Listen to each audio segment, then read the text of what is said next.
On the 31st of May 2004, in a small nondescript stadium in Hengelo, Eastern Holland, a new 5,000 metre world record was set. The athlete who achieved this remarkable feat was a 21-year-old Ethiopian by the name of Kenenisa Bekele. Bekele shaved 2 seconds off the previous world best, with compatriot Mulugeta Wandimo in second, fully 24 seconds or half a lap behind.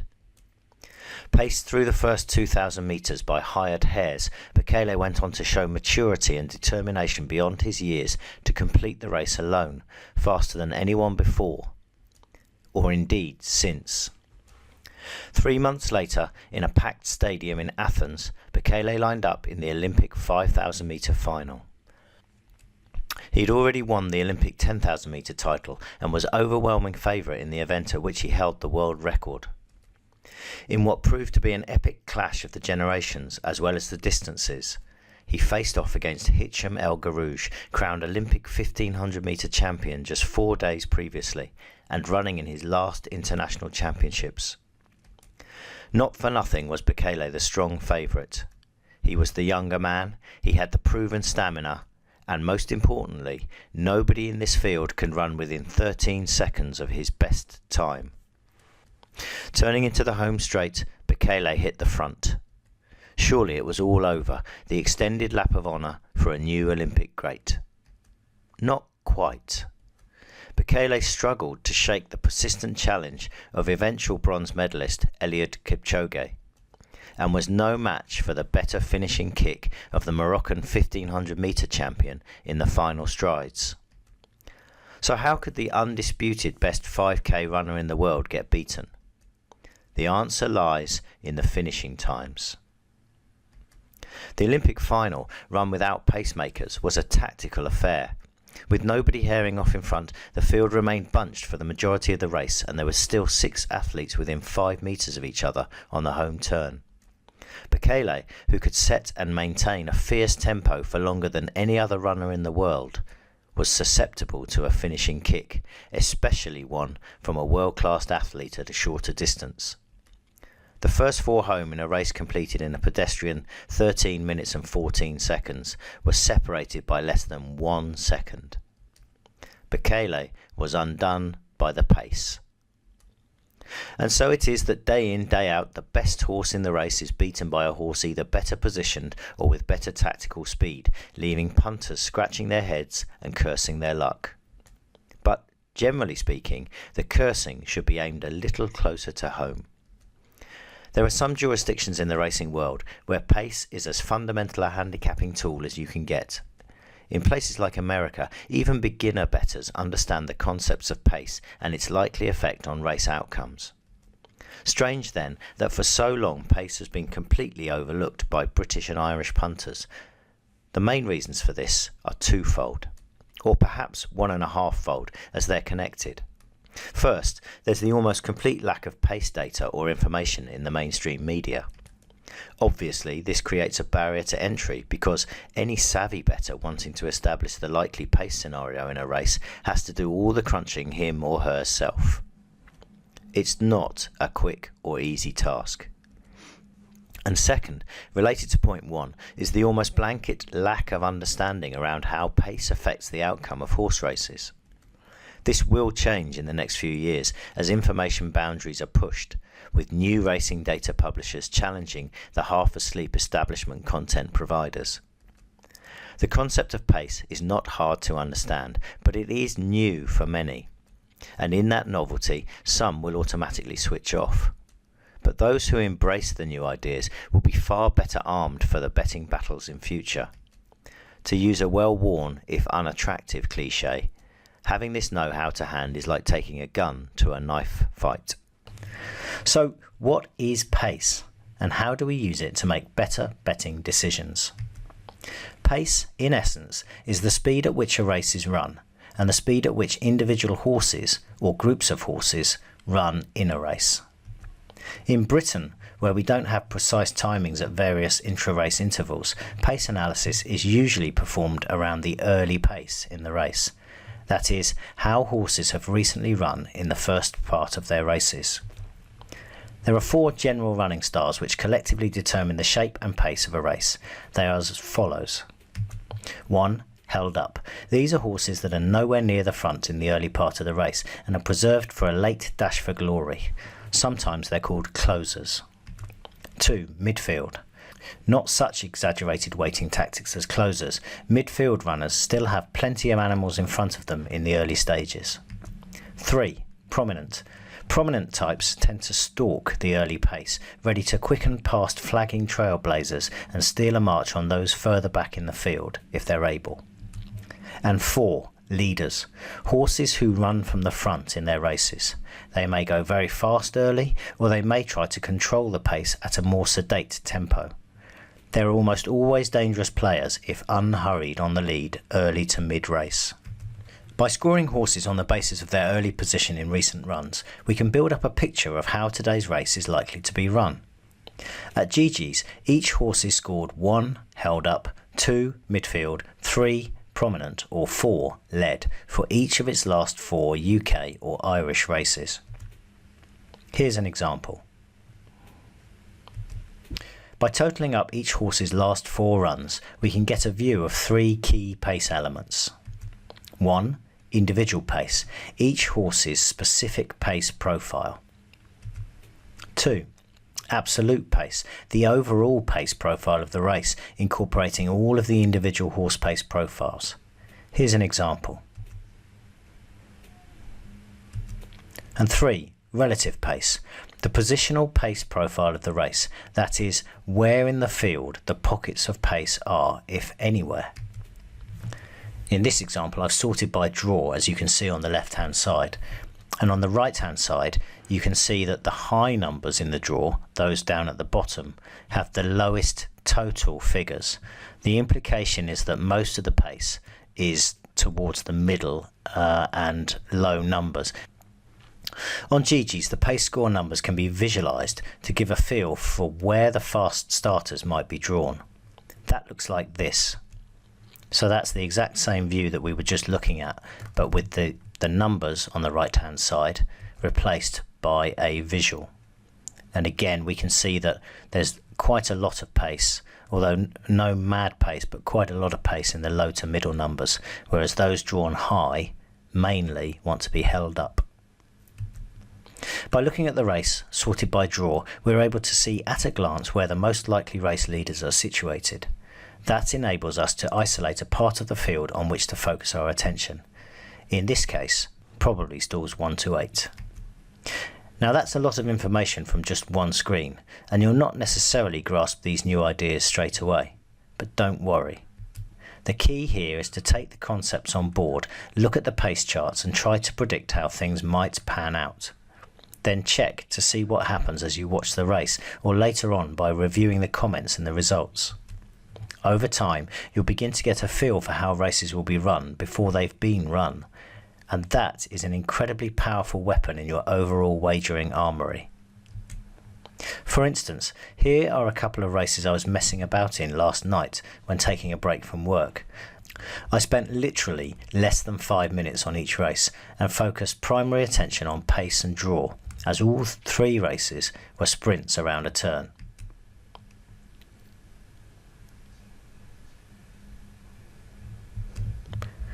All 3 were well-drawn pace horses in sprint handicaps around Wolverhampton's left-handed oval. As no-brainer angles go, this is up there with the best of them. And here are the results of my interest wagers. Winners at 4, that's 3 to 1, and 40, that's 39 to 1. Now, obviously they don't all win, far from it, but if my inside drawn pick does what it normally does and breaks well, I know I'm going to get a run for my money in sprint handicaps on turning tracks. Just one last point on this. The favourite in Monumental Man's race had form very closely tied in with Monumental Man, but he was drawn wide in 10 with a midfield run style that meant he'd probably have to cover more ground. As it happened, he was checked in his runs several times and could never land a blow. Front runners do not often encounter trouble in running. But pace is not just for flat races. Sure, it's a serious piece of information in all weather handicaps, and here I've only shown you one angle, the value of early speed in sprints. An angle you can deploy for profit all winter. This is how horses which led in 6 and 7 furlong UK all-weather handicaps performed in the last 2 years. As you can see from the red boxes, the total win profit from 1,443 runners was 624 points, an ROI of 43% and an A over E of 1.34. Now, of course, there's a challenge in predicting which horse is going to lead, but as you've seen already, we've got some pretty good insights that give us a very good chance of isolating that runner. And here's the 5 furlong all-weather handicaps for those that led. Again, the ROI here is even higher, and the AE is even higher as well. Southwell is not in this, so in the 6-7 we've got Southwell as well. It's not in the 5 furlong because Southwell has a straight 5 furlongs, and Newcastle is excluded because all of its races up to a mile are on a straight track. The front running bias is particularly advantageous around a turn. So what about jump races? Is pace still relevant? You betcha. Dave Renham, one of GG's editorial team, wrote an article about the value of pace in short distance handicap chases the other day. You'll find a link to that article in the previously section above right on this page. In it, he showed the value of racing on the lead in such races. This table shows win strike rate by early pace position in such races. We can see that those that led had a strike rate of 18.7%, and then the win percent diminishes gradually as we get towards held up horses with just an 8.7% win rate. And this graph shows how leaders in handicap chases have fared by race distance in furlongs in terms of ROI. And we can see here that ignoring the 15 furlong races, where the actual loss on investment is very small because it's a small number of races, there's a strong positive ROI for all race distances up to 30 furlongs, which is 3 miles and 6 furlongs. In profit and loss terms, it looks like this. I've highlighted the 3 mile bar there, and we can see that from 3,100 odd runs, there's a win profit of 1,150 odd points. Now again, we have the challenge of identifying which horse is going to lead in those races, but again, we have good information to help us with that challenge. So as you can see, there's significant profit to be derived from accurately predicting the leader in handicap chases, especially in races between 2.5 and 3 miles. How then can we predict the likely early leader in a race? One way is to manually go through the in-running comments for each horse's last 3 or 4 runs and build up a picture in your mind or jot them down on paper. As time-consuming and labour-intensive as that sounds, it's likely to reward the patient and dedicated with good winners and a healthy profit over time. The other way is GG's Gold. Likely leaders advertise themselves instantly using the Pace tab on Gold's race cards.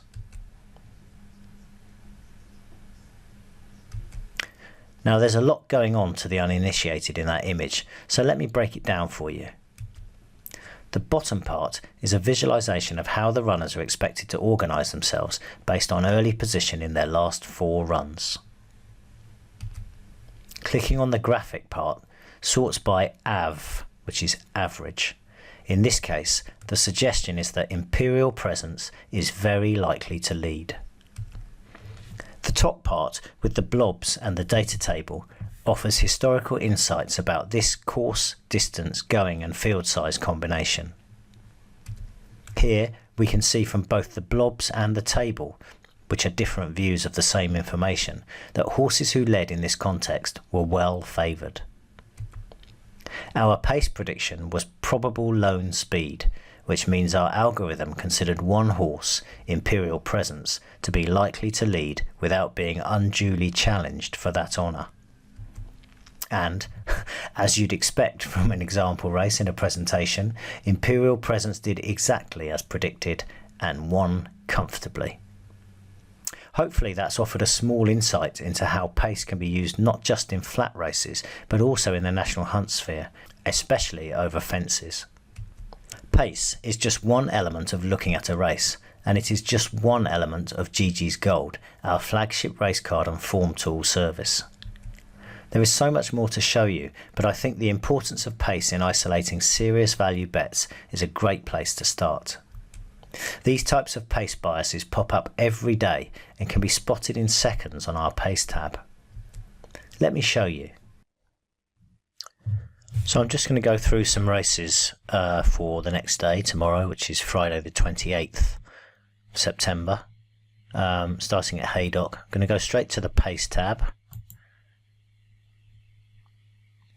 And you'll see the information that I spoke about before here. So we've got the blobs at the top and the parameters which relate to today's race conditions here, and then it's the pace prediction, the table here which articulates the data in the blobs at the top. So for instance, lead 1 from 9, impact value 1.46. We can see here lead 1 from 9, impact value 1.46. And then we've got this table down at the bottom, which is kind of a visual representation, which you can change to be a data representation with our 4, 3, 2, 1. You'll occasionally see a U, which is where the comment is unscorable. So basically this horse reared as the stalls opened and refused to race. It wasn't held up, it wasn't mid-division, it wasn't prominent, it didn't lead, it basically didn't race. So there's nothing we can do with that. What we do to mitigate for it is we ignore U's when calculating our average. So in this case we've got a 1, a U, a 4 and a 1. We add 1, 4 and 1 and we get 6, which is the total here, and then our average is based on the 3 scoreable runs here, here and here, for an average of 2. I hope that makes sense. Just a little bit of background on how we arrive at the numbers, the total and the average numbers. Most of what I'm going to do in this short video is this short video showcase is graphic based, and one of the other things that we can do, which is quite useful, is we can sort by draw. We can basically sort by anything just by clicking on column headings, including the visualization. So in flat races it's useful to sort by draw and to see where the pockets of pace are and so on and such like. There's nothing really of interest here. Pace prediction is even. I'm looking for a setup which either potentially favours or unfavours at least one of the runners. So we'll just go through a few races and see where we get to. In this race, Maroc looks likely to lead, although there are a couple of other horses here who race quite prominently. There'll be an interesting race to look in a bit more depth at, but competitive enough, I'd say, from a pace perspective at least. I'm not really interested in maidens where there's runners without any form. Occasionally I'll get drawn into a race like that, but it's got to be a fairly specific setup. Same again here, not really interested. This Amplify might try to make all, but again probably not going to get it all his own way, so not really a race that appeals to me from a pace perspective. Now this is more interesting. This is a 5 furlong race, and we can see that under these conditions horses which have led have won 2 from 8, not a massive sample by any stretch of the imagination, but that's still 25%. And we can see that this guy here, the pace prediction is probable lone speed, and we can see that this guy here, Blyton, figures to lead. No, he's not guaranteed to. If we look at the data, we can see Blyton, he's led in all his races, his last 4 races, so that's interesting. Stablemate, same trainer Tom Dascombe, Chic and Boogie, has led in 2 of her last 3 and was prominent on the other occasions. So we shouldn't assume that Blyton will lead all the way, but he'd be an interesting one to look into in more detail from a pace perspective. We can see there that based on his last 4 runs he's got a clear pace edge. Let's see if there's anything else at Haydock of interest. Nope, even there.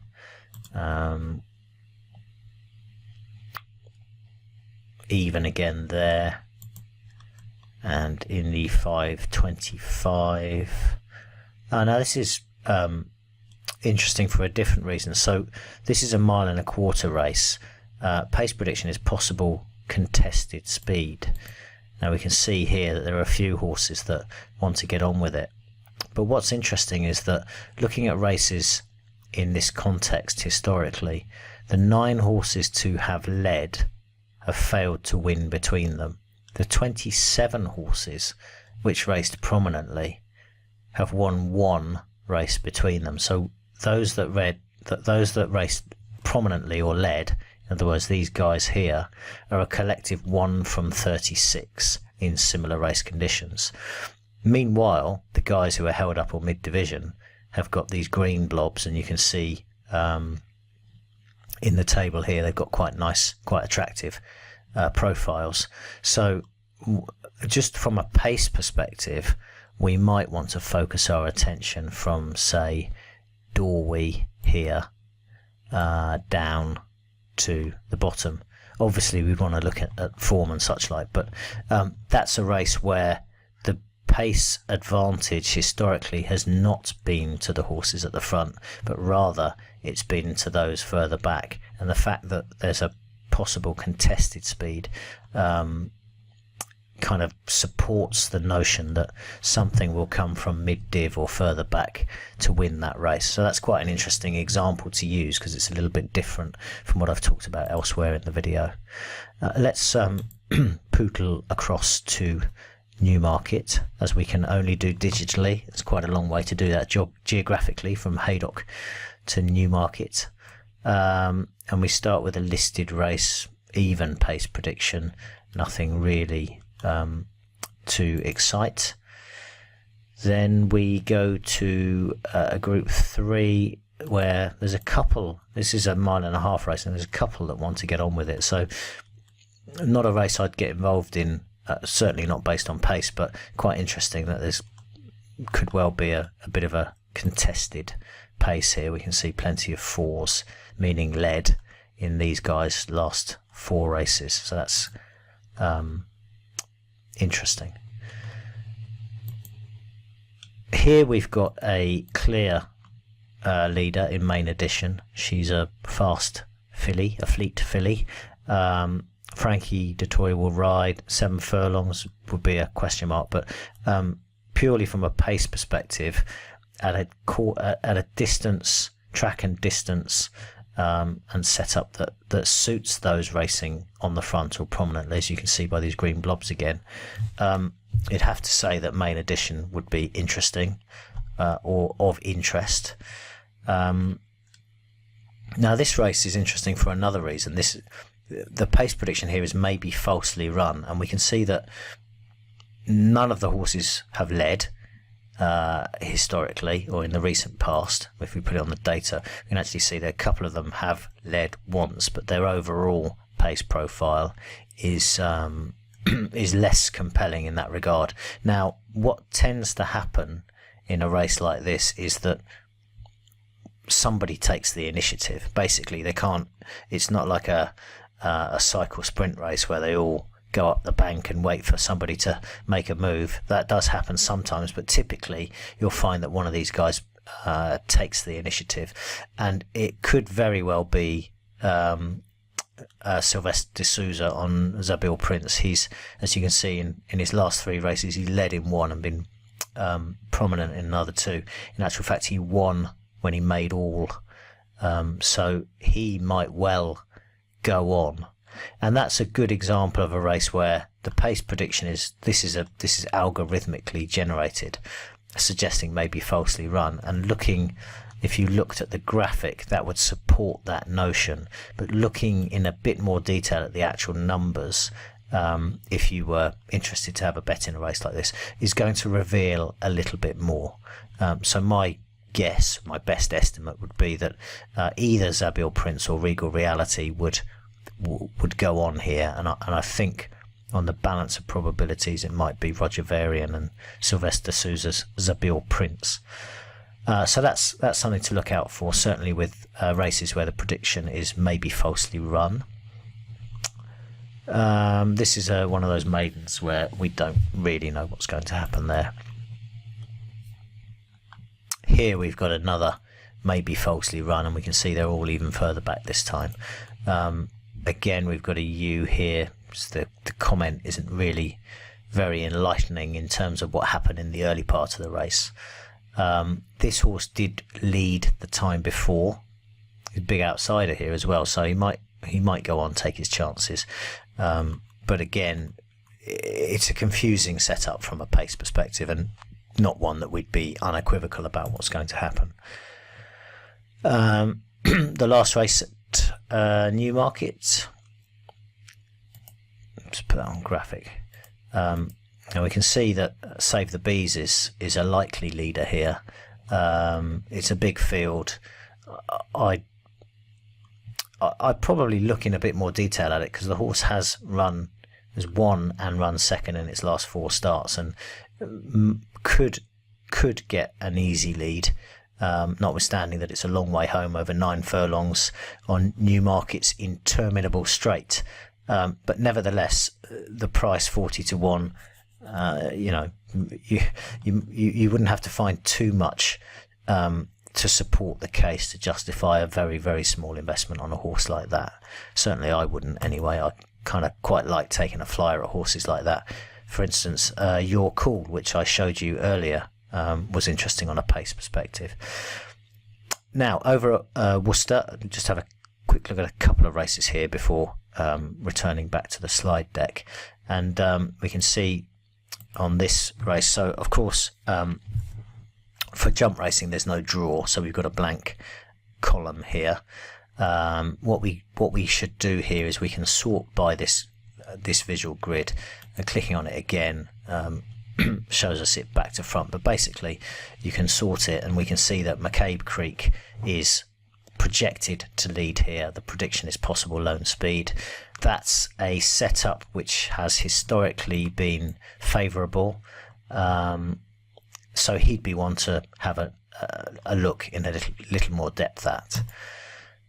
Anything else at Worcester of interest? Not really. There's an even pace set up there in a novice chase. We've got this Northern Bow will probably lead. Now, historically leading in a race over 2.5 miles under these conditions at Worcester has not been a great setup. We can see 1 from 32 there. Northern Bow tends to have a few problems getting the job done anyway, but I'd say that horse does figure to have a fairly easy time of it on the front, with quite a lot of late runners here we can see in the held up column. So he might, or she, I'm not sure actually, might sneak into the frame anyway. That's another one where the disparity between this one horse and the rest of the field maybe makes it worth looking in a bit more detail, even though the historical profile suggests that those racing prominently rather than actually on the speed might be slightly better favoured. Hope that makes some sort of sense. We've got another likely leader here in Boreham Bill, who, if we go on the data view, we can see he's led in his last 3 races, including when winning 3 back, made all, set slow pace, drew clear, all out, but always holding challenger. So it's a pretty good race that actually, 0 to 140. He'll do well to fend off all of these from the front, but obviously they've got to get past him as well, and the race, he should get a fairly uncontested lead on the front by the looks of it. So again, he'd be another one to look in a little more detail at. Nothing really to note there. Nothing really to note there. And this is an interesting one, because the pace prediction is even, but we can see again that there's quite a lot of horses that want to be weighted with. This Boychik just might be of interest. We can see that he was held up in one of his last 4 runs, but more recently and previously he'd raced kind of on the speed, so he'd be one that I would expect to be forwardly ridden, and what looks like only his 2nd or 3rd time in a handicap, he's probably got a bit more scope to improve than most of these who have been around the block a fair bit. So again, even though the pace profile, the historical pace profile for this course and distance doesn't necessarily suit pace pressers, I think he'd be one that I'd want to have a little look at. Now, of course, it's always a bit tricky doing this sort of stuff in isolation. You know, nobody don't really bet purely on pace, but I certainly often use it as as a starting point. And there are a few horses there, that sprint front runner at Haydock, might have a deeper look at that race at Newmarket with Main Edition in it, and probably McCabe Glen, I think it was in the opener here. That would be a race where I'd want to go into a little bit more detail. Maybe also Boychik in the last race here. In any case, that's probably enough from me at this stage. I just wanted to showcase the sort of the flexibility that you have with the pace tab to understand, firstly, what the historically favourable setups are, and secondly, how today's race may well pan out based on recent history. Okay. Of course, once you've identified likely pace setups, it stands to reason that we want to check out the form of the runner in question and establish whether he's pitched in a race where conditions are likely to suit. By coming in from the pace angle, we're already looking at the puzzle in a completely different way from almost everybody else. Gigi's Gold is currently closed to new members. We're adding some new features about which I'm very excited. And when we reopen, there will be a slight price rise. But Gold will still be 1/3 of the price of comparable services, and a heck of a lot easier to use. I'll be sure to keep you posted about when we reopen, but for now, I hope you found this video interesting and can see the enormous potential of pace on your betting and your bottom line. Thanks very much for watching. Matt Bisogno saying bye for now.